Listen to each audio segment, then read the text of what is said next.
around and through an opening on the left side. They were playing up the middle for the double play, and that ball sneaks its way into left field. Back-to-back singles for the Cougars here in the bottom of the fifth inning, and they're on first and second with a very dangerous Mike McClellan walking into the batter's box. And nowhere to put Mr. McClellan at the moment. First and second occupied, and Mike will dig in. 0 for 1 in the ball game. Does have a run scored, though, after he was hit by a pitch.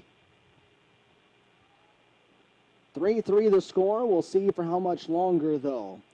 Kafko, first pitch to McClellan, up high and in, and we watched Mike just barely miss adding another home run to his stellar total this season.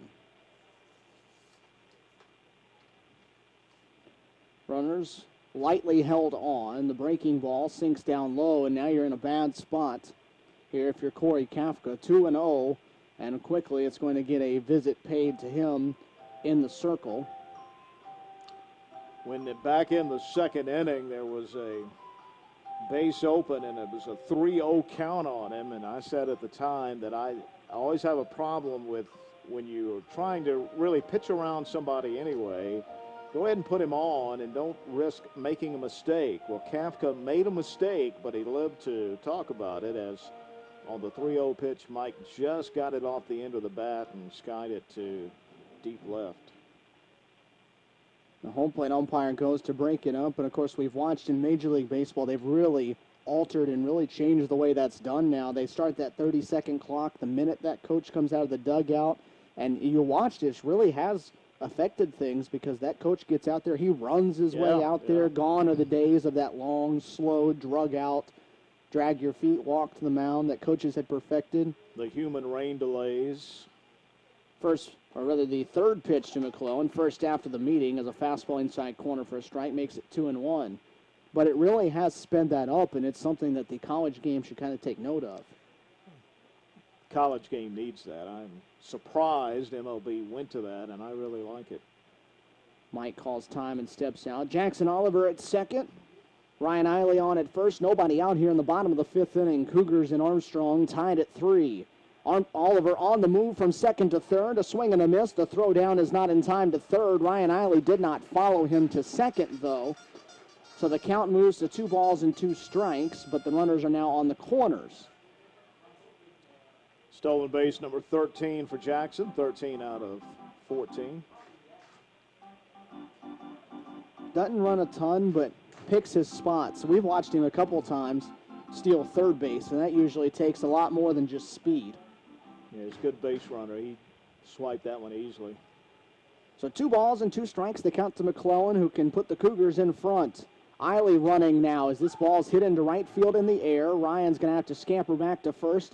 It's under it, and making the grab is Thompson. The throw will come towards the plate. It's going to be up the line and away. It's going to get away as Jackson Oliver touches home plate. Ryan Eiley's going to advance on the air, and that's just an unfortunate break for Aldridge there. As he went to go field that throw, he ran basically into Jackson.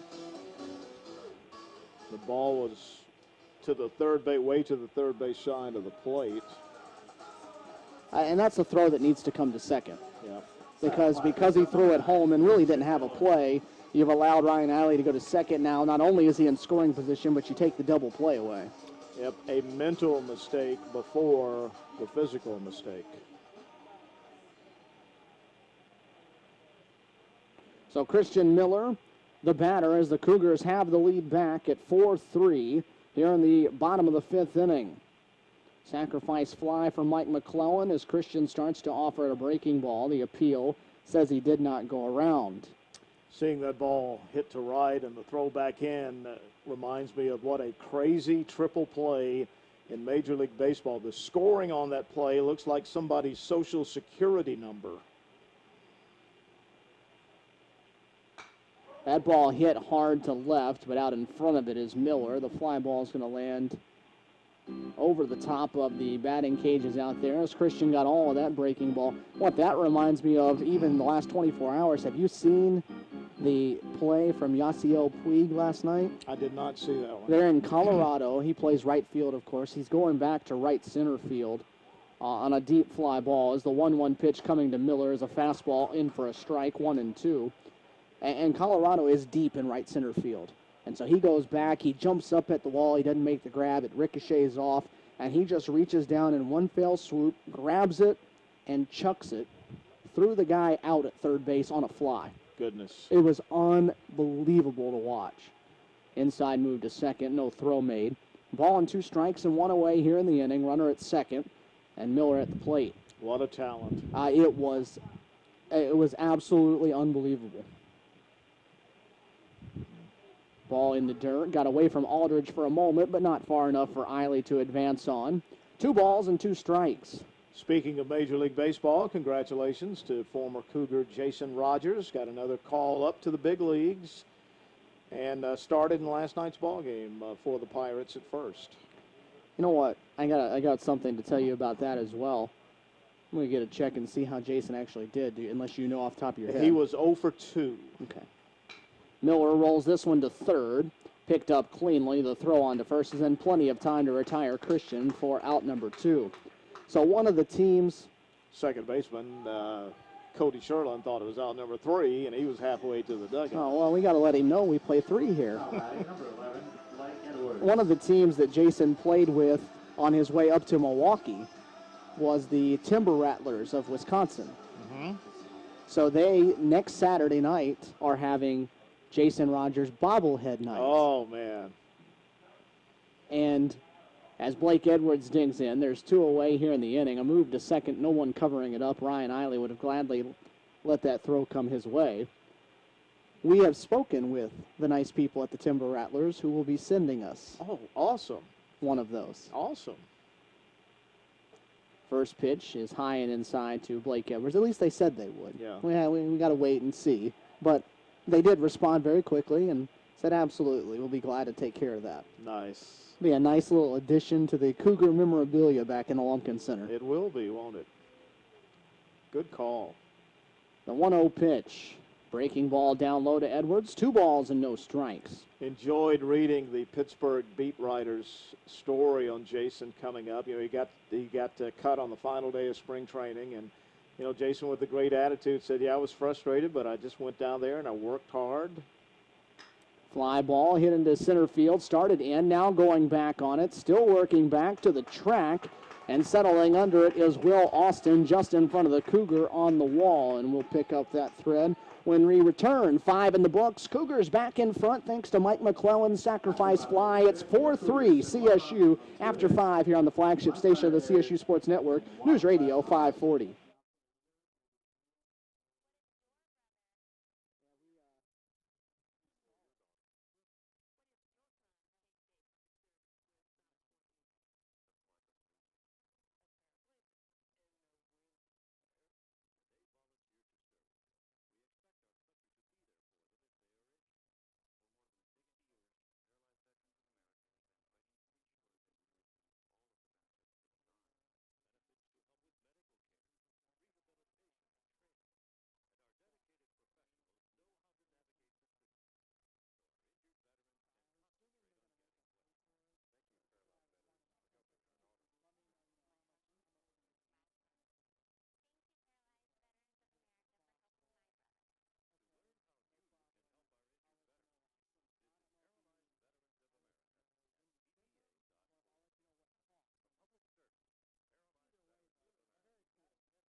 Five innings in the bunks here in Columbus, Georgia. The Cougars of Columbus State up 4-3 on Armstrong State, and the day is done for Brandon Kaler after 5 innings of work, and he'll turn things over to right-hander Luke Porter.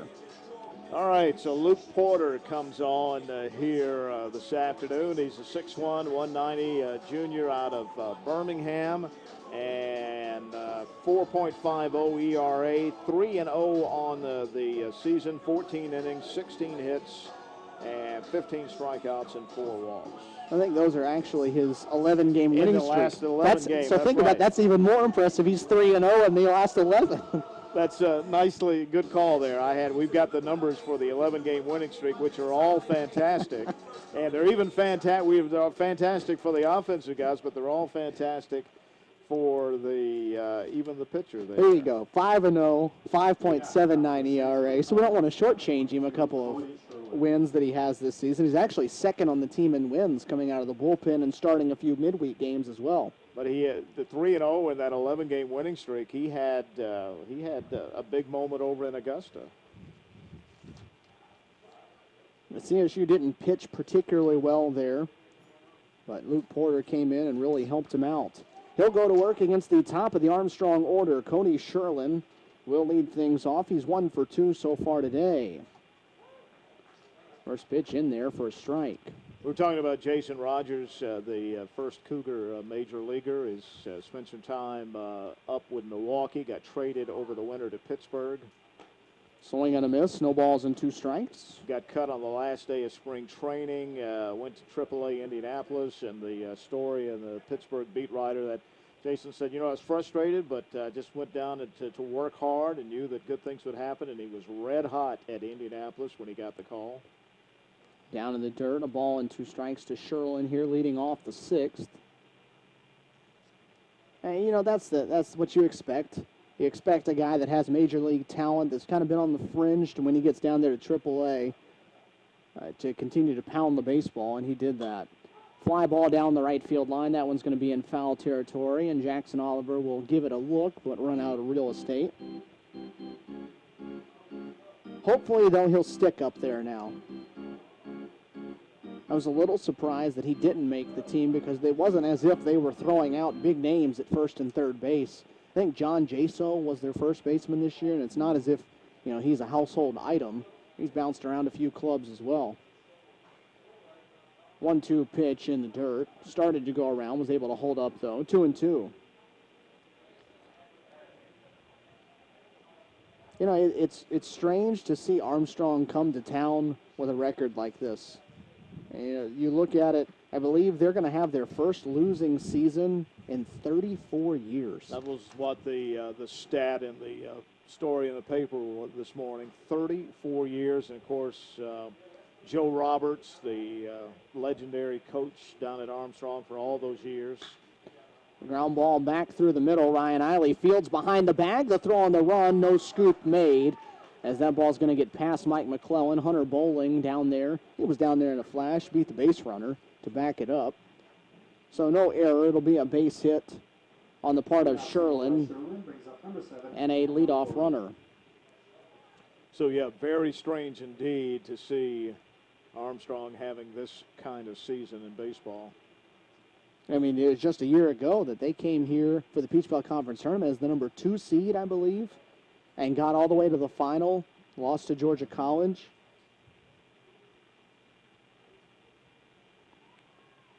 Cougars holding on to a 1-run lead. That tying run potentially, though, for Armstrong, standing on first base as the first pitch is bounced into Chandler Corley. That speaks to the great success that program had, though. To not have a losing record for 34 consecutive years, that's impressive. Joe Roberts, a Hall of Famer. An emergency hack there in a 1-0 count at a fastball out away from him. Corley fouled it off. You talk about the human rain delay. Joe had that human rain delay walk to the mound from the third base side. He could give his pitcher, and good for him, he got away with it. He could give his pitcher several more pitches to get loose down there by the time he got to the mound. 1-1 up the middle, potential double play ball. Eiley will field, step on the bag himself, toss on to first, and there's a 6-3 double play, and very nicely done as he reached that right leg out and kind of kicked the bag as he went on by. Looked like he had done that before. So quickly erase the infield single as Ryan Eiley showing off his range here in this 6th inning. That'll put Luke Porter back in the windup for Jared Curry. More importantly, it gets the base runners off in front of the heart of this Armstrong order, who actually does have batting averages that show they can do a little damage. Joe Roberts also for years, just a big figure in Division II baseball, ran that collegiate baseball poll for years and years. Fastball upstairs, 2 balls and no strikes. And despite the fact that Columbus State and Armstrong State are really big rivals, Joe, when we played basketball at Armstrong, he'd always make a point to come over and say hello. On the ground to third. Good stop by Blake Edwards. Tosses on to McClellan, and Luke Porter works a clean top of the 6th inning, and he'll send his Cougar offense back to the plate. Cougars hanging on to a 1-run lead, 5.5 in the books here at Burger King Stadium. 4-3 CSU on the flagship station of the CSU Sports Network, News Radio 540.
(4-3) Columbus State in front of Armstrong State as we go to the bottom of the 6th inning. Matt Nettles to lead things off.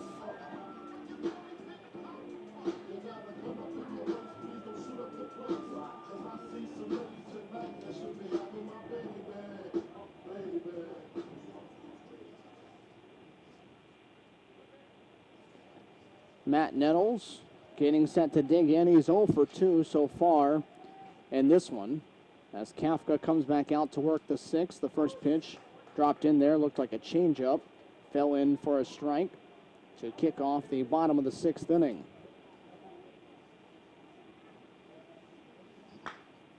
On the ground towards first, that one's going to hug the line and just over the first base bag. It's picked up cleanly by Curry, and he'll step on it for out number 1. Now batting, number 10, Grant Berry. Grant Berry to the plate now. He's also 0 for 2 so far.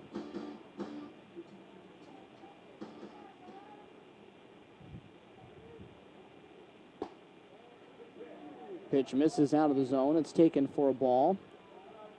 Cougars with 2 in the first, 1 in the second, and added 1 in the 5th to break a 3-all tie. That's where we stand now as Berry lines this one the other way to left. Breaking and then moving out and making the grab is Harvey.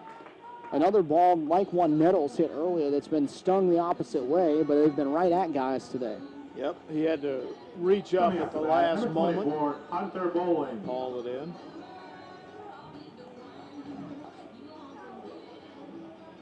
Well, they just wanted to make sure they cleared the bases for Hunter Bowling so he couldn't catch anybody when he gets an extra base hit. He might even try to drop down a bunt with the third baseman back of the bag. First pitch to Hunter is low and away. He's hit the ball hard twice today. He has 1 base hit, a line drive through the left side. His last time up, he drove the ball to the warning track in straightaway center field before it was caught by Austin.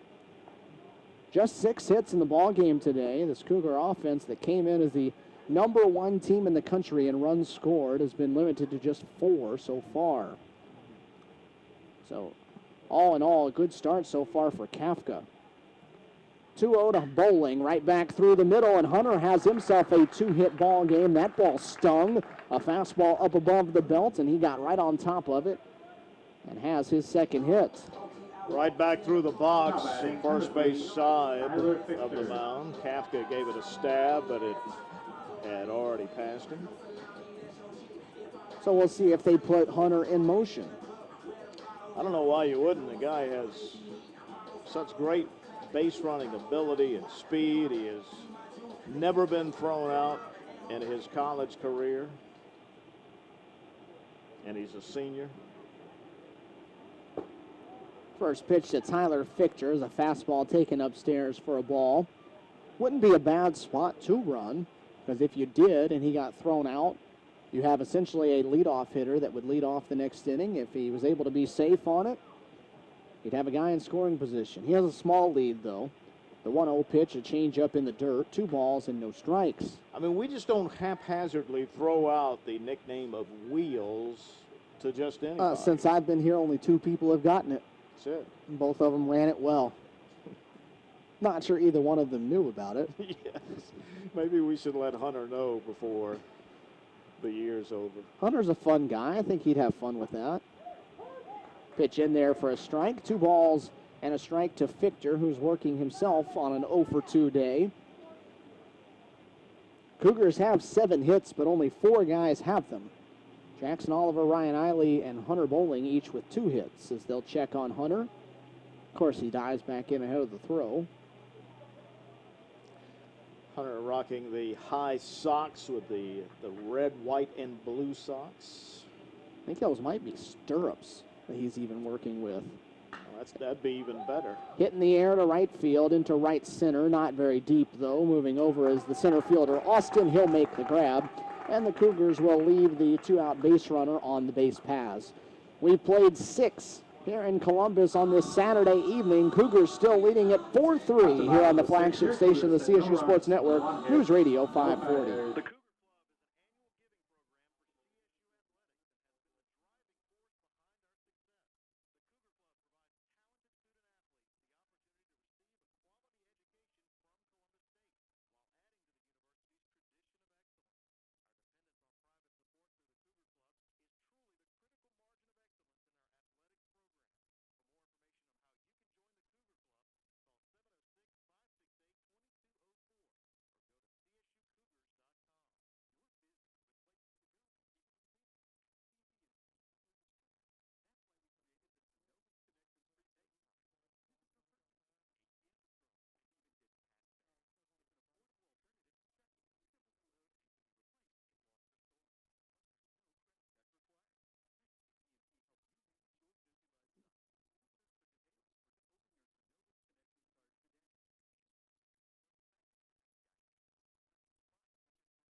Four-3 our score. Stephen Williams, Scott Miller back here with you at Burger King Stadium, high atop Ragsdale Field, as the Cougars try to go for their 12th consecutive victory.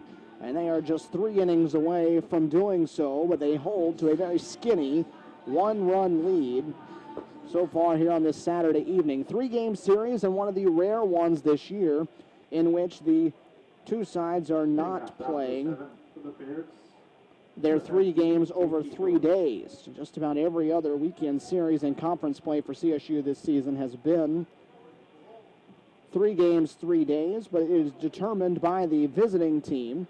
So Armstrong choosing that they would like to only play this one in 2 days. Means we get a doubleheader tomorrow coming your way at 1 o'clock. First pitch to J.T. Phillips, the Columbus native, is a breaking ball in there for a strike from Luke Porter, who's out to work his 2nd inning of relief. He pitched around an infield single in his 1st inning to put a 0 on the board. As he drops another curveball towards the zone, it misses a little bit inside, though. It's 1 ball and 1 strike. Cougars 33-10 on this season, and every game important not only for the conference championship race, but also because they are putting themselves in good position to at least be in the conversation for a regional host spot when we get to the middle of May. As the breaking ball's inside, it's 2-1. That would be, as Scott told us earlier today, the first time since, I believe you said 94? 1994. Hard to believe, isn't it? So 22 years since the Cougars last hosted a regional. As the pitch is a fastball high, it's 3-1 to Phillips. But you have to think, with 7 games still to go, if they could go 6-1 or even 7-0 over that stretch, have a strong showing in the PBC tournament, they'd be right at the top of that list. The 3-1 outside corner. Phillips was on his way to first. He'll have to make the U-turn back to the right-hand batter's box as the count is full. The first region rankings will be released next week. They had their first call and had unpublished rankings this past week. Fastball outside, and this time Phillips will get to drop the bat and head to first, and it's a leadoff walk. Now batting number 8, Barry Aldridge. CSU expected to be near the top of those rankings, along with Lander out of the Peach Belt Conference. Belmont Abbey was presumed to be the team that was sitting near the top of those until last weekend when they got beat 2 out of 3 by Erskine, who the Cougars took 2 of 3 from, as the first pitch is taken for a ball as Barry Aldridge pulls back on the bunt.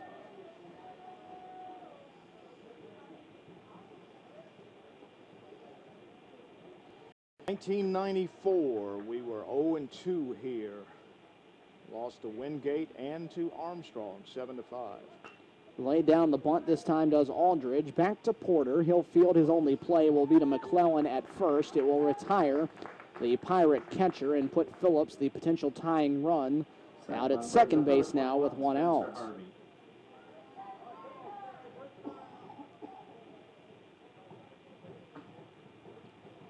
Spencer Harvey, the batter now. It is odd how the schedule has worked out this season to have Lander already be done with conference play. And really, you look at what they had. I think they were off this weekend, and all they had left was a couple of midweek games back-to-back, home and home with Erskine next week. First pitch to Harvey is in there for a strike. It's odd, and it's just an unbalanced portion of the schedule where Lander has had 2 extra weekends of conference play already than CSU. And it's led to Columbus State knowing what they had to do, which is a very rare occurrence. A really strange situation, yes. The 0-1 pitch just off the outside corner from Porter evens things up, 1 ball and 1 strike. 94, the last regional we hosted. Before that, it was 90. We won that regional, beating Armstrong State in the championship game, 8-2 that year. Headed to the World Series. 1-1 pitch is perfect at the knees. A ball and 2 strikes.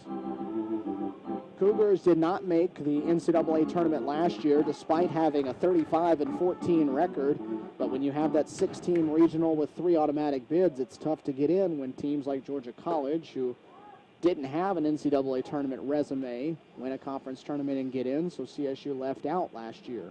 Pitch outside, 2-2. And now, for the first time, we play in a 7-team regional, which is advantageous for a couple of reasons. First, the 2-2 pitch, fouled out of play on the right side. Number 1, it's advantageous because there's an extra at-large spot should you need it. Secondly, with CSU in the running for the number 1 spot, as we talked about before the game started, that number 1 seed gets a bye, because there's not an 8th team for them to match up with in the first round. Inside move to second, no throw. It'll stay 2 balls and 2 strikes. And again, what an advantage that could be if you're Columbus State, because everybody else has to play on the first day, has to throw their best starting pitcher, and there you are just waiting in the wings. Whoever is the number 1 seed, a huge advantage in that new format. 2-2 to Harvey, again fouled off out of play on the right side. Columbus State, a team that is halfway built for one of those type of regionals, because you love the fact that that offense could get so hot and roll its way through it. But the last thing you'd want to see with this team is a loss early in that kind of regional, because you have a long way to make it back in that double elimination portion. On the ground, hold it short. Eiley's going to go to third, trying to get the lead runner, and it's not in time to get Phillips. That was the only play that Ryan had deep in the hole at short, and Phillips gambled with the ball in front of him and had just enough speed to beat the tag by Edwards, and they're on the corners with only 1 out. Now batting number 15, Kendrick Thompson. Yeah, it made a only play he had, made a great play and almost got him, but Phillips can still run well. So they'll be on the corners here with only 1 out, top of the 7th inning here at Burger King Stadium. Cougars holding on to a 4-3 lead for now. Armstrong tied it up on a solo home run in the top of the 5th inning. CSU added a sacrifice fly in the bottom of the 5th to take this 4-3 lead. See if you can get a ground ball double play right now. Get out of it with one swing. Kendrick Thompson, the batter. I'll check on the runner over at first, trying to see if Armstrong will show its hand. In 2010, the Cougars really felt like they were going to be the host team. They beat Georgia Southwestern in Aiken, South Carolina on a Sunday night to win the Peach Belt Conference tournament. First pitch to Thompson, perfect on the outside corner, strike one. The regional committee, we understand, had voted CSU #1 and even had sort of unofficially gotten the word to Coach Appleton that it looked like we would host. And then as we're headed back, we're on the bus coming back from South Carolina, we get the word that Francis Marion gets the host. Line drive to right field. That's going to drop in front of Jackson Oliver for a base hit, and we will be tied at 4 apiece. So Kendrick Thompson, who came into this ball game hitting 196, is 3 for 4. I think we had someone like that the last time we were on the air with Montevallo in town, if I remember right. You're right. And again, Stephen, the leadoff walk comes around to score. Get him on, get him over, get him in. Armstrong executed it perfect. This game's knotted at 4 apiece. And the Pirates hoping they're not done just yet. First and second, still only 1 out, and Stetson Smith coming to the plate. He is 0 for 2. First pitch fastball in there for a strike. You look at the 6 and 7 hitters. Harvey and Thompson came in hitting 198 and 196. They have 5 hits and 6 at-bats today. We've driven in 2 of the 4 runs. On the ground, softly towards third. Edwards is going to step on the bank for one. Throw across the diamond. He gets the double play, and that will get Porter out of the jam. Nicely done by the one-time Gold Glove winner at third base for the Cougars, Blake Edwards. Time to stretch here at Burger King Stadium. We're tied at 4. Cougars need a late run here on the flagship station of the CSU Sports Network, News Radio 540.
Well, everybody got up, stretched their legs, sang along, and now we'll listen to a little Neil Diamond. Is he asking you to turn the volume up, or was he giving you a thumbs up? I'm going to take it. I think it was the first thing, but I'm going to take it as a thumbs up for the broadcast. Does he want you to speak louder for him? I mean, if you'd like, we'll pipe you in. Jackson Oliver in the top of the Cougar order to lead things off here in the bottom of the 7th inning. As Jackson fouls the first one off, Kafka still out there for the Pirates. I'll say this, if he was asking us to turn the volume of the PA up, that's the first time this year that anybody's asked that.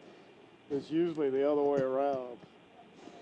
Jackson pops this one into shallow left field. Moving back on it is the shortstop Corley. He'll call off the left fielder. Don't see that very often, but he'll make the grab for out number 1. Coming up to bat, number 13, Ryan Eiley. Well, we were talking about that 2010 disappointment. I can remember that being just like it was yesterday, just like somebody had kicked you in the gut when we found out that the Cougars were not hosting that year. First pitch to Ryan Eiley swings outside for ball 1.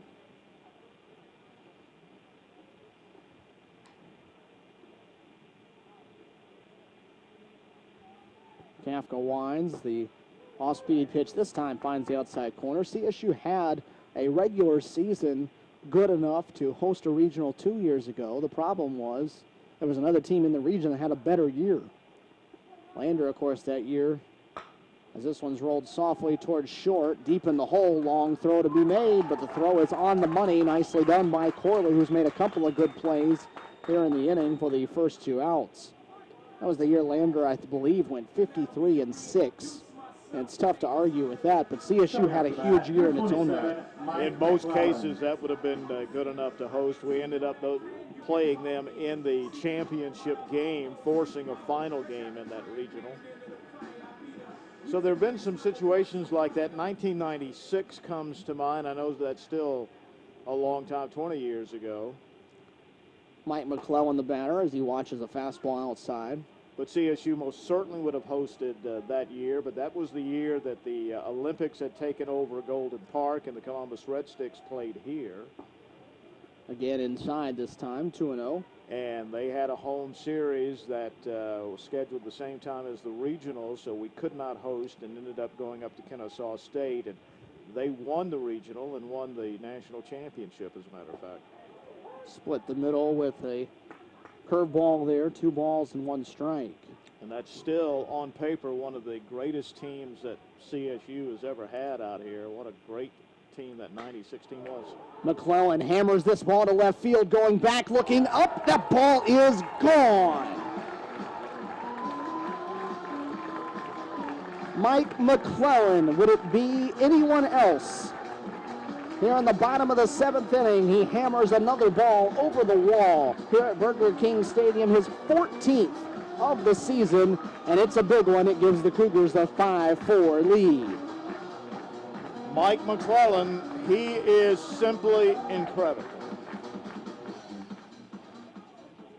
And that ball, like the Armstrong home run early, just an absolute top spin missile over the wall. And that's the only thing you're worried about. It had so much topspin on it, you were just thinking, get up, stay up, and it did. Christian Miller now with the Cougars back in front, takes a pitch inside. So that's now 2 consecutive times Armstrong has tied the game, and CSU has answered back immediately in the bottom half of that inning as the pitch is in for a strike. You know, it would be interesting. We did this in regards to our pitching staff about shutdown innings or lack of shutdown innings for our pitching staff this year. Miller takes it inside. But it would be interesting to look and see how many times that we have prevented shutdown innings. I would say it's probably a similar type number. Yeah. On the ground, right into where they were shifted. Second baseman Sherlin playing near the bag, fielded it, didn't even have to move. And that'll retire Miller, but not before the Cougars take the lead back on Mike McClellan's 14th home run of the season. 5-4 CSU here on the flagship station of the CSU Sports Network, News Radio 540.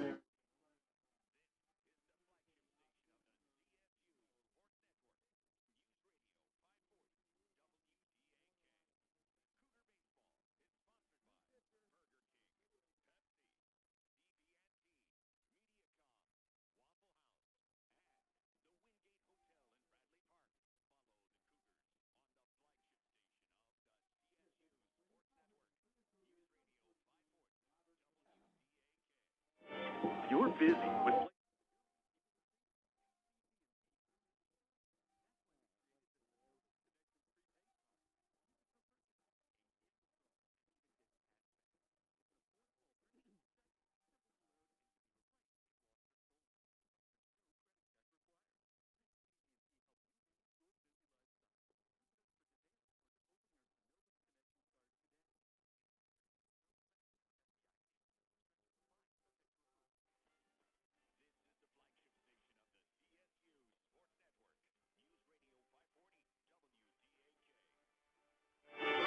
We head to the top of the 8th at Burger King Stadium at Ragsdale Field. Mike McClellan has the Cougars back on top 5-4. And a new pitcher strides to the mound for CSU, Robert Hayes. The 6'4", 195-pound junior out of Commerce High School in Commerce, Georgia. He's been the Cougars' most reliable relief pitcher this season.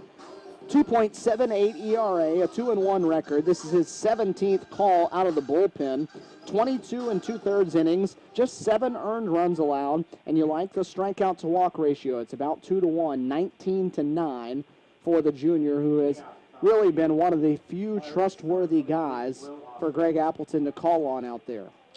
And you like those guys in the back end of the bullpen that can get you a strikeout when they need it. I think you're really going to test Greg today, too, and see how much he stands behind his willingness to use whether Ryan Eiley needs to throw or not. But Justin Evans is up in the bullpen. Justin, as we talked about earlier in the game, he has now been slotted in that closer's spot. Bunt attempt, third base. Edwards fields by the mound, throws, and he got him. And that's underrated part of that play right there. Mike McClellan's looking into a pretty nasty sun right now from first base. As the day gets longer here, as we go into the later months, that sun becomes more of an issue around this time versus about 5 o'clock when we were early in the season. And so it's tough when you're looking from third to first. And then you combine that with that play, the throw was on the home plate side, and so he's got to reach in where that runner's barreling down on him and pick it out of there. So a great play by him. All right, back to the top of the order, and Cody Sherlin now. Fastball high. And with just 6 outs left to play with, you'll gladly let Armstrong give you one. Yeah, a quick out on the bunt attempt from the number 9 guy. And the next pitch misses inside, and it's 2-0. Well, here we go with needing a shutdown inning. The Pirates couldn't get one. Can the Cougars? The 2-0 is ripped foul way out in front of that one. Well, and Justin's over there to make a play. Infielder, he hops right off that mound. Justin Evans, the freshman out of Kennesaw. Closing ball games, hitting grand slams. Sky's the limit for that kid in the Cougar uniform. The 2-1 pitch on the way, in on his hands, fouled it away, back over toward the rec center, 2-2. You know, we talk about Robert Hayes and what he's done so far this season and how he has just a 2.78 ERA. You got to remember his first appearance of the year, 3 runs, and he got 5 outs. Since that time, he's only given up 4 earned runs since then. That is outstanding. The 2-2 pitch, fought it off and fouled it back to the screen. We're back out here for a doubleheader tomorrow at 1, 12:50 airtime for the pregame show. Matt Golden, our studio producer today, will be back with us for the doubleheader tomorrow. For those scoring at home, that means his ERA since opening day is south of 2, 1.7. That's good out of the bullpen. That'll work. Out of anybody's bullpen. The 2-2 pitch on the way. Breaking ball misses outside. Josh Fuller just passed along. Armstrong is just 4-7 this year in games decided by 1 run. Cougars, on the other hand, are 8-3. The full count pitch on the way and hit him. It was going to be ball 4 anyway. So we'll go as a hit batter. And puts the potential tying run on here in the 8th with 1 out. Cougars have not been shy about giving Armstrong runners to work with.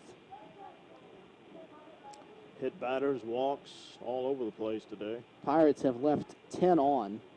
They've left a run on in 5 of the previous 7 innings. They stranded 7 in the first 3, left the bases loaded in the first and the third in that stretch. There's a line drive, almost took Robert's head off, back up the middle, and here come the Pirates again. That ball's scary. Robert, a big dude, and he had to duck out of the way of that one because that had a lot of juice and steam behind it. That'll bring up Jared Curry getting into the meat of the Pirate order here. J.T. Phillips is on deck. The Cougars clinging to a skinny little 1-run lead in the 8th with 1 out. Hunter Bowling Walks out to chat with Robert. Hunter looks over to the dugout, gets the sign. Coach Appleton, great pitching coach. He calls the pitches from the dugout. The catcher looks over, gets the sign, and then relays it out to the mound. Check of the runner at second, and the pitch is driven to left, but he got it off the end of the bat, and Nettles, short of the track, will make the catch for a scary out number 2. And also got a little bit of top spin on it to help that ball stay in the ballpark. And Matt, who plays about as deep a left field as anybody in the conference, barely had to move for it. Yeah, he had him played perfectly. All right, here is trouble. J.T. Phillips. And here comes Coach Greg Appleton out of the dugout. Let's see if it looks like Justin's on his way in from left field potentially. He's ready to come in. And there's the sign. And we will have a pitching change. We'll take a 60-second break. This is the flagship station of the CSU Sports Network, News Radio 540.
The new Columbus State pitcher is Justin Evans. And for Justin, the freshman out of Kennesaw, Georgia, he will come into this one pitching well for the Cougars in his last couple of appearances. He is 3-1 on the year and does have a save to his total. This will be appearance number 9 of the season, a 6.23 ERA, 8 2/3 innings, and it's about command for Justin. 10 strikeouts to 5 walks. And you mentioned he did good work in Augusta last weekend.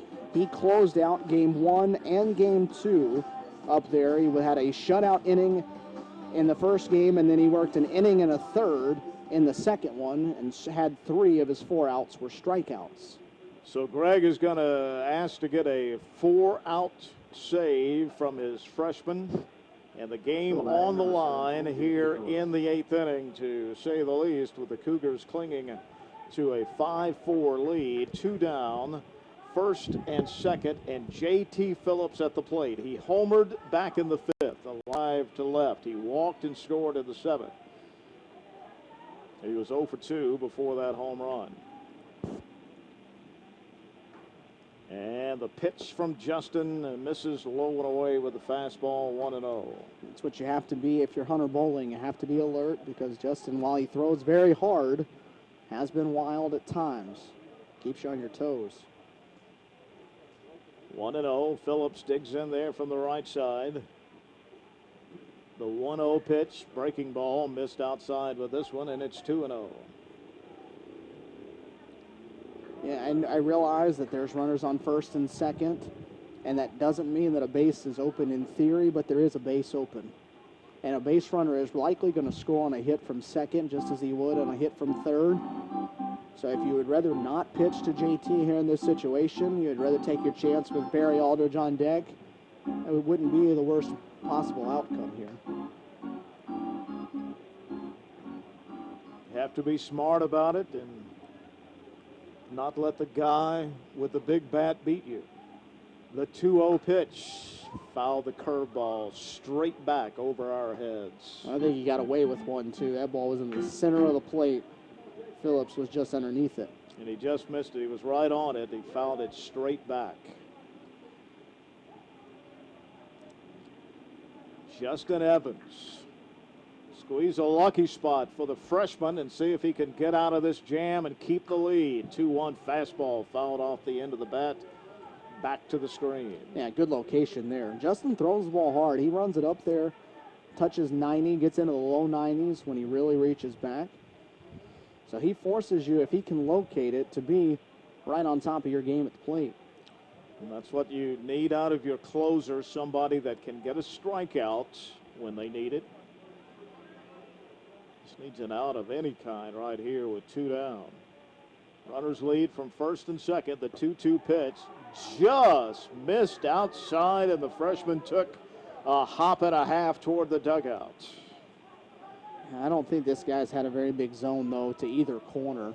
If anything, it's been more that inside corner of the right-handers than the outside. Yeah, the outside corner has been very short. So the count is full. That'll get the runners going from first and second with 2 down, with the Cougars clinging to a 1-run lead in the top of the 8th. And Evans steps off of the rubber. Justin back on top. Shakes off a sigh. And the 3-2 pitch on the way. Missed outside. And the bases are full. And as you said, that's okay. Don't give in to their big cleanup hitter. Live to tell another day about it. Off the bat, number 8, If that's the bat that scares you in the lineup there, that you don't want to be the one that does the damage, that's their equivalent of what Mike McClellan is to our lineup, then so be it. Now go after Barry Aldrich here, who is a sacrifice, a walk, struck out swinging and grounded to short. There is a Pirate at every base, with the Cougars leading 5-4 in the top of the 8th with 2 outs. Evans will work from the stretch. The pitch, breaking ball, strike on the inside corner. Big first pitch. So he jumps out in front of the right-handed hitting Barry Aldrich. The kid out of Alatoona High School, out of Kennesaw. Back up on top. And the pitch. There's a bouncing ball, base hit into left field. 1 run will score. They'll wave the second run to the plate. He will score. And the Pirates have taken a 6-5 lead. And just got around on a good fastball. Found a good spot on the infield. And now the Cougar offense will have some work to do. brings up number 21. So a big 2-out hit for the catcher, Barry Aldrich.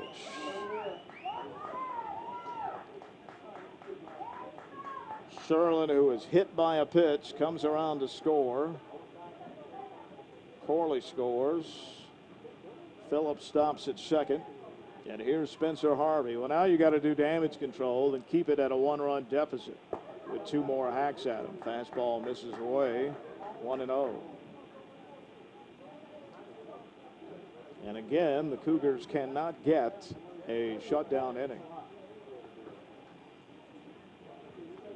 Looks the runner back to second.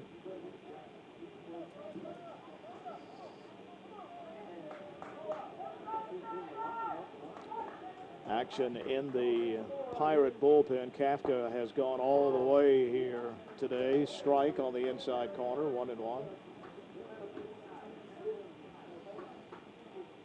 You would think his day is about done. 113 pitches for him so far. Aldridge hit it sharply, and he found the hole with it. Swing and a miss. 1-2. Cougars have not been, this is not a rare situation for them to be down late in ball games. They've had to rally numerous occasions despite what the record says. It hasn't been either smooth sailing at all times. The 1-2 sharply hit. Good play by Blake Edwards at third, and he will tag Phillips coming toward him for the final out. But the Pirates pick up 2 runs, and they grab a 6-5 lead as we go to the bottom of the 8th. This is the flagship station of the CSU Sports Network, News Radio 540.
go to the bottom of the 8th with Armstrong up 6-5, and new pitcher Caleb Woods, who just as we were coming back from the break, just made it out to the mound. Yeah, Caleb, a 6'1", 240-pound junior out of Ackworth, Georgia, Etowah High School. 4.55 ERA on the season, 2-1 overall, making his 15th appearance. 27 2/3 innings for the right-hander, 14 earned runs, 25 strikeouts to just 6 walks. So you know he's going to be in the strike zone, and we'll see. The Cougars have 6 outs to play with to try to keep their winning streak alive and not dig themselves in a hole that they've got to climb out of in order to capture a conference championship. Woods took as long coming out of the dugout to get to the mound as I've ever seen between innings, and thus we've got the delay here to allow him his number of warm-up pitches that he gets. Well, and it wasn't as if he was in the bullpen trying to get loose. He came out of the dugout, so I'm not sure what was going on. So he's still, that's his final warm-up toss, and will be set to go now. Well, let's see if the Cougars have been so good at answering back after giving up runs this year. If we could do it again here in the 8th. Nick Edwards, Matt Nettles, and Grant Berry due up. CSU had a couple of walk-off wins here against Georgia College in a series earlier this year. Had a walk-off win the last time we were on the air in the Montevallo series. They're hoping they don't need one tonight because they're hoping they can get it done here in the 8th. First crooked number of the day for the Pirates, and it puts them on top here in the 8th inning. Blake Edwards looking for his first hit of the day. 0 for 2 with a walk. Be a good time for it right here, Blake. And the right-hander side armor misses outside ball 1. You're not going to get much out there, kid. Armstrong doesn't have a closer per se. They only have 2 guys with a save apiece. The 1-0 is popped up out of play over our head, and it's 1-1. Oregon is trying to get the home crowd fired up here. See if we can answer back. The 1-1 pitch, that one stayed high, and it's 2-1. Still a lot of stirring around in that bullpen for the Pirates. So probably not the last guy we see. 2-1. There's a strike on the outside corner, and Blake didn't like that one at all. Shaking his head as he backs out of the box. But the count is even at 2-2. And the 2-2 pitch, swing and a miss on a breaking ball that was up and out of the strike zone. I think he let the pitch before that get in his head there, and he was frustrated about it and then chased one out there that he likely wouldn't go after normally. All right, here is Matt Nettles. Matt looking for his first hit of the day. He's got 12 home runs on the season. And there's a strike on the outside corner.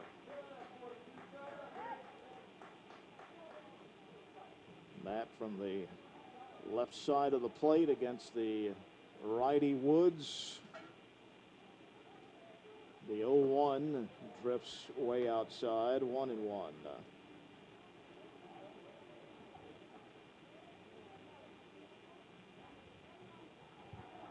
The 1-1 pitch missed way away, 2-1. Over in Greenwood. And we'll welcome our viewers over there. I bet we got a few folks watching the end of this ball game. The 2-1 misses outside, 3-1. I'm sure they're watching it unbiased, right? Oh, yes. There are a lot of, let's put it this way, there are a lot of Armstrong State fans in Greenwood, South Carolina right now. That's just called fan base reach. Yeah. Hey, speaking of that, I saw where Bob Stoner announced his retirement, the great sports information director over there for years. The pitch is fouled away, 3-2. So congratulations to Bob Stoner and on his retirement after this season. Yeah, we're losing a good one. Oh, a great guy. I mean, he's great at his job, but he's an even better person. Just a top notch. The 3-2 is slashed foul again, a long way down that left field line and over our batting cage this time. But he's getting to step away and do something else he loves full time, and that's take photographs. Yep. He does an excellent job with that. I'm jealous, my friend. That retirement word. 3-2 pitch on the way, just missed inside for ball 4. Wow. It appeared to be a little up. And that's that corner he hasn't called all day, with the exception of the strike 2 to Blake Edwards. So here's Grant Berry with a Grant Berry. man on with one down in the 8th inning, and the Cougars trailing by a run. Grant looking for his first hit of the day. He's got a big hole on the right side of the infield with a runner at first. See if he can steer one through there. Pitch misses inside to the lefty. 1-0. Coach Patrick Collins flashing the signs down in the third base box. Sammy Stiers twirling that stopwatch over at first. The 1-0 drifts outside with a fastball. 2-0. Hunter Bowling is on deck. Grant Steck's back in there. Big spot for the freshman out of Marietta. 2-0 pitch, high and away, 3-0. Now you're sitting on at least 1, if not 2. Grant, the number 7 hitter. The second baseman, Sherlin, comes in to have a word with Caleb Woods.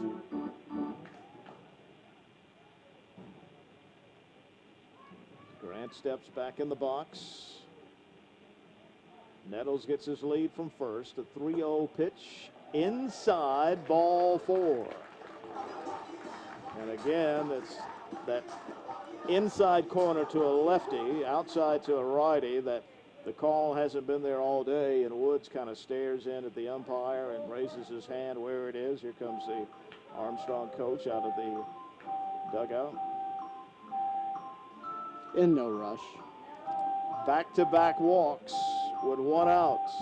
No, he learned from the master. He looks to the bullpen, hasn't made a move there yet. Looks down there again. Are they having a discussion about who's down there, or? There have been UN meetings that haven't lasted this long, and now the plate umpire comes out to break it up, and as that happens, he does make the move to the bullpen. All right, Matt, we'll take a 60-second pitching change break. This is the flagship station of the CSU Sports Network, News Radio 540.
So the Pirates have made another pitching change. Ryan Lawless comes in.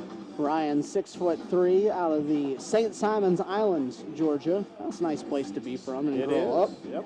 Lawless, 2-3 on the season, 8 appearances, all out of the bullpen, but he's a multi-inning guy. 8 appearances, 21 2/3 innings pitched this season. 17 hits, 6 earned runs against him, 7 walks, and 19 strikeouts so far this year. This is their best reliever statistically, as he has the team's lowest ERA.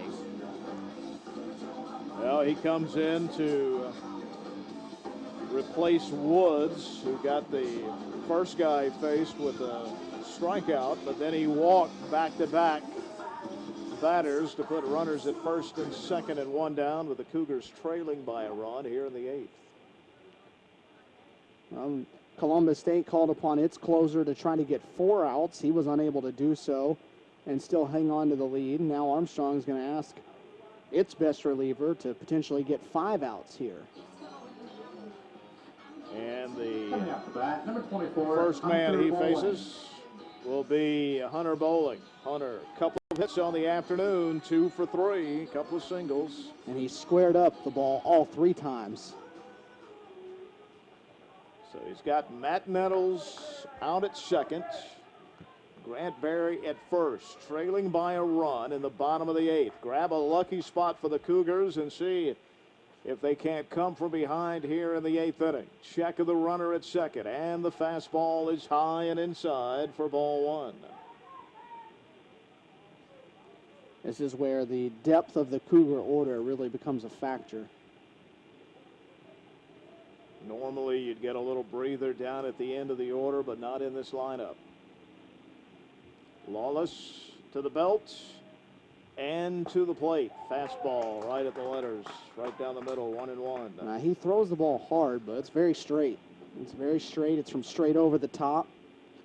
Those are usually the fastballs where the velocity is not quite as bad as the one where you're throwing it hard and it's moving. So the count is even at 1-1. Find a hole somewhere, Hunter, and see if we can't tie this thing up. Check of the runner out at second. The 1-1 pitch, breaking ball on the outside corner, called strike. Well, that was tough. That was tight. It moved from middle of the plate to the outside corner. That was a good pitch. And he got the outside corner call that time. 1-2, so Hunter's in a hole. Digs in there from the right side. Lawless, the look in, has the sign he likes. The 1-2 pitch. Bouncing ball to third. Safe there, and they threw it away. Here comes a runner to the plate. Nettles turning, and he scores, and the game is tied. They didn't get anybody out. The ground ball to the third baseman, Smith. His throw to Sherlin at second was high. Sherlin threw the first. It went past the first baseman. Nettles scored to tie the game. Berry goes to third, and on at second is Hunter Bowling. Thank you very much. And now not only has that tied the game, but now you've got an opportunity where Armstrong's going to have to bring the infield in because it's second and third. So not only did you throw the ball away and a run score, but they're in scoring position still. Well, wherever you move to for that lucky spot, don't move. Don't even breathe right now. Here is Tyler Fichter. The infield in all the way around. The pitch, fastball misses outside. So a couple of walks and bad fielding here for the Pirates in the 8th inning, and the Cougars have tied it and threatening to take the lead. And the pitch, there's a fastball right down the middle, and it's 1-1. So Armstrong infield in. Grant Berry runs well from third, so if you're Fichter, you've just got to find a way to get this ball into the outfield. Yeah, you've just got to put it in play somewhere.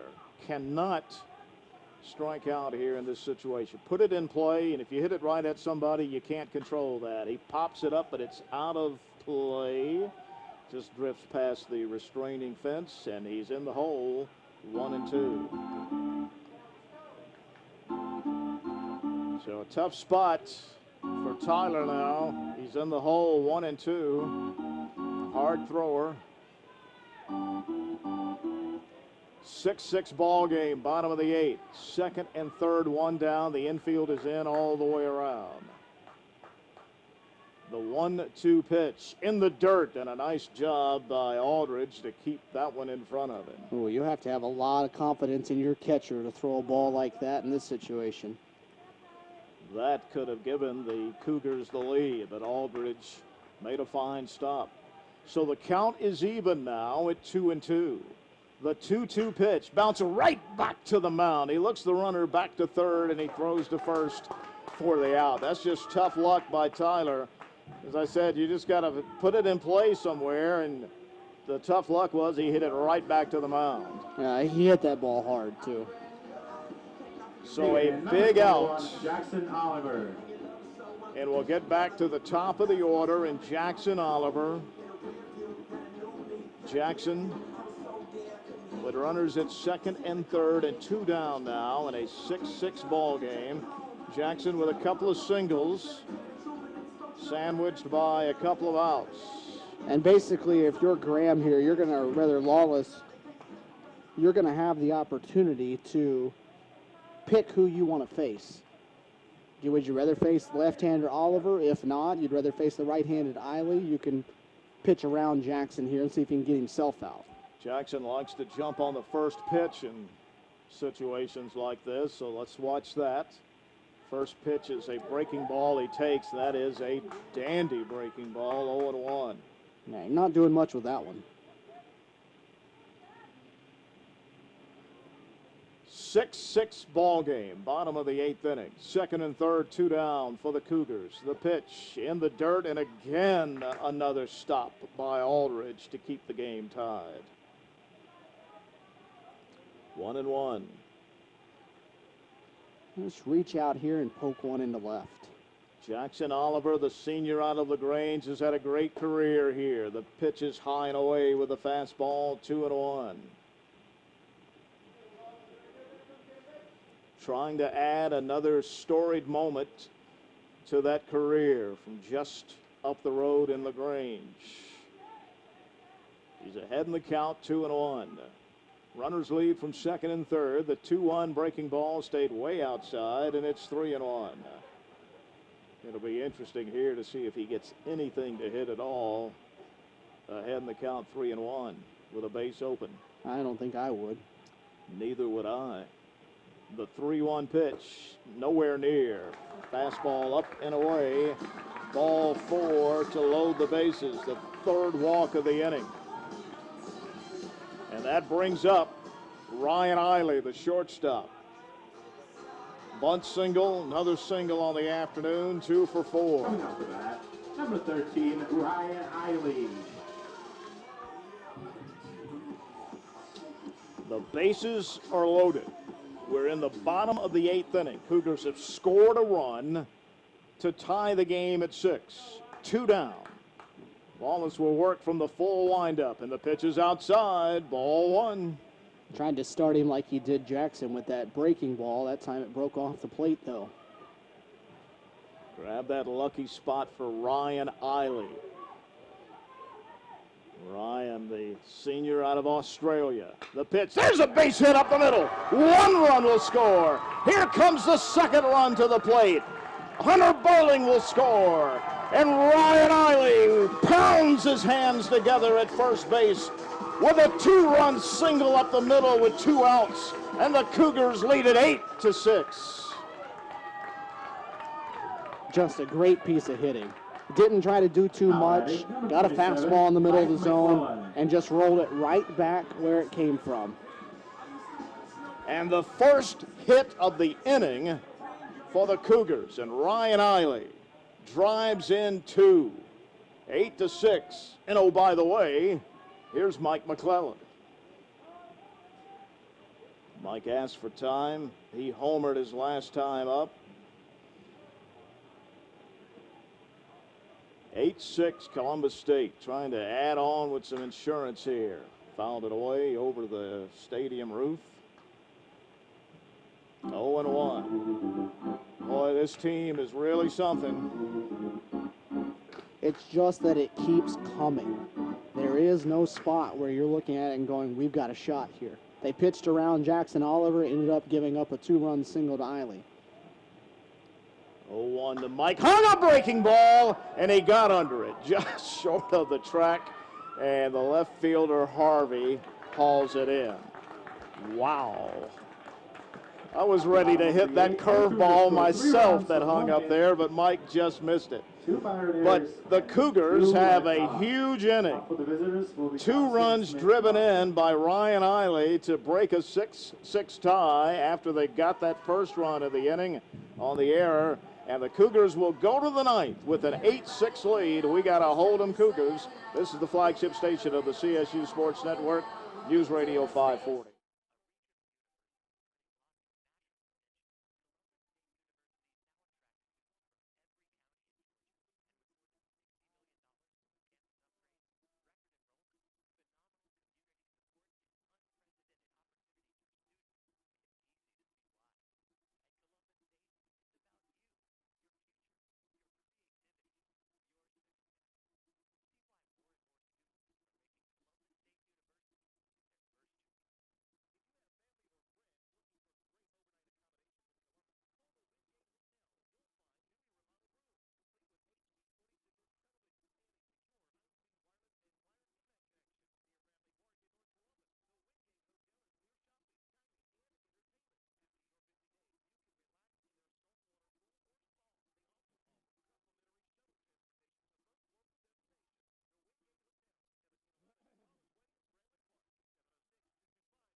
Well, here we go to the ninth, and the Cougars up 8-6. Can we please get a shutdown inning?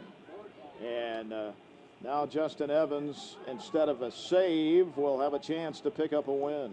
And he'll go to work against the 7, 8, 9 in the order, so we'll see if Armstrong's bottom can do what CSU's just did. Kendrick Thompson, the right fielder. First pitch hits the plate. 1-0. Thompson, 3 for 4 on the day. Struck out swinging in the first inning, but an infield single and followed up with a couple of more singles. The last one drove in a run in the 7th inning.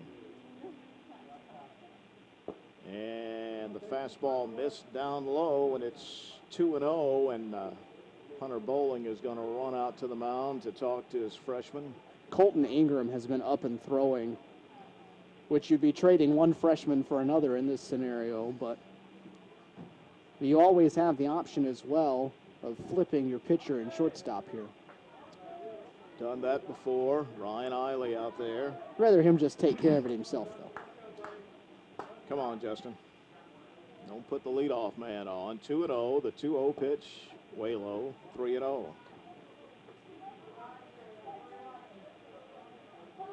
Well, we don't do anything easy. But 33 wins and the first place in the Peach Belt at the moment. There's a strike on the inside. Looking for the 19th win in Peach Belt play. 3-1 misses way low and away. So there's a leadoff man on, and will bring a potential tying run to the plate here in the 9th. I think we're about to get a pinch hitter as well. And it is Ryan Patterson, a 5'11", 210-pound junior out of Snellville, Georgia, South Gwinnett High School. A guy that usually is in the starting lineup. He started 30 games this season, has a .336 average. So he's the 3rd leading hitter on this team, just wasn't in the starting lineup. What's his power numbers look like? 5 homers, 26 driven in, has 2 triples and 8 doubles also. So good bat. Be careful right here. Evans to the belt, to the plate, downstairs. And the one thing is, he's not missing up. Everything is down, but he's still not finding the strike zone yet.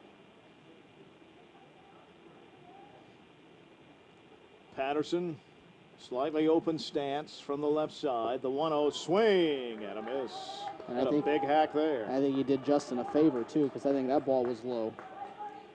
1-1. Thompson gets his lead over at first.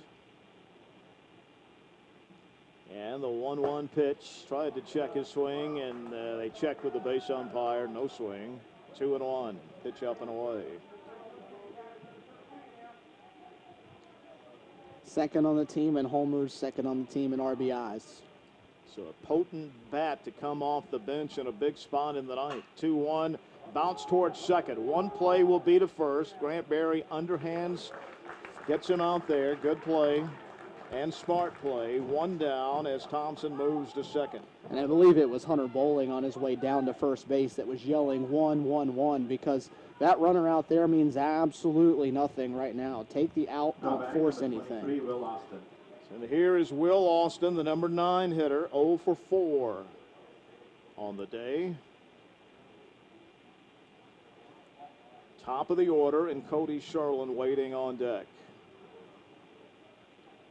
Check of the runner at second, and the pitch, bouncing ball up the middle off the side of the mound. Berry has it at second, low throw. McClellan picks it out, number 2, and the runner moves to third. That ball kicked off the side of the mound and shot back over toward Grant as he was going over toward the second base bag.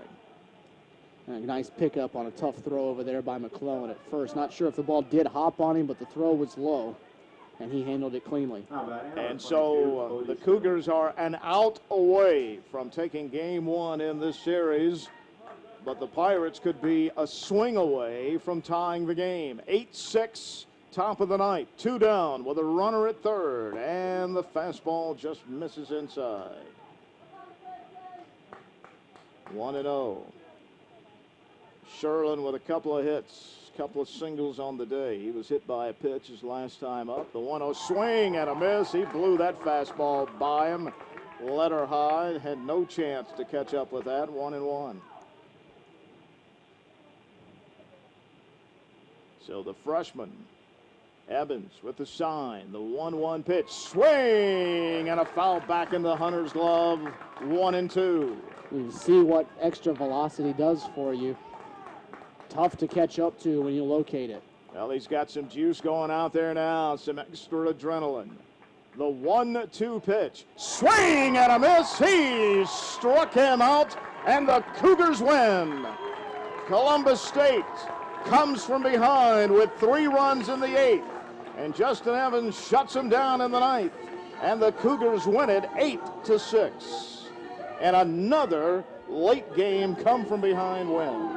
This team never ceases to amaze you over and over again this season. And you're talking, you're down to your last 5 outs with nobody on base. Got a couple of walks, took advantage of an error, and really turned it into something. And Ryan Eiley, the biggest play of the night. And we'll take a break and come back and wrap this one up as the Cougars have won 12 in a row now. And hanging on and extending that lead a little bit in the Peach Belt. This is the flagship station of the CSU Sports Network, News Radio 540.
So the Cougars win it 8-6, and Stephen has the totals. For Armstrong, 6 runs, 12 hits, and 4 massive errors that allowed the final 3 runs to score unearned for the Cougars. Columbus State gets 8 runs on 9 hits, or rather a muted day for the offense, but they play spotless defense, no errors for Columbus State. The win belongs to Justin Evans. He goes to 4-1 on the season. He goes an inning and a third. Doesn't allow a run. He did give up the go-ahead runs, but those were not charged to him. On 1 hit, 2 walks and a strikeout to close out the game. The loss belongs to Caleb Lloyds, who recorded just 1 out, walked a couple of batters in that 3-run 8th inning for CSU as Woods falls to 2-2 for the Cougars. 12 straight victories, 34-10 on the season now, and 19-6 in Peach Belt Conference play, and their magic number is now 4 for an outright Peach Belt Conference championship. Armstrong 15-27, 6-22. I love those magic numbers when they're for us. And Ryan Eiley, 3 hits, 2 RBIs in the 8th inning to just rip one up the middle and put us on top. We watch a different player every night, it seems like, that comes up and steps up in a big spot. It's been Mike McClellan on countless times. We've watched Blake Edwards do it. We've seen Jackson Oliver do it. Tonight was Ryan Eiley's night. And to get that first one and shake off a night when the offense didn't really have it going just sets the stage for a big day tomorrow. Up doubleheader tomorrow. We're back out here at 1 o'clock first pitch, 12:50 airtime for the pregame show, and we'll get out of here. So Matt Golden, who's our studio producer, and Stephen and Josh, they can all head to the clubs, and I can head to my sofa to get a good night's rest for a long day tomorrow. Nice job, guys, and a great win for the Cougars here. Come from behind win in the 8th inning and hang on to it in the 9th. Columbus State, once again, your final score, beating Armstrong State 8-6. From Burger King Stadium at Ragsdale Field on this winning afternoon that's turned into evening, this is Scott Miller saying so long, everyone.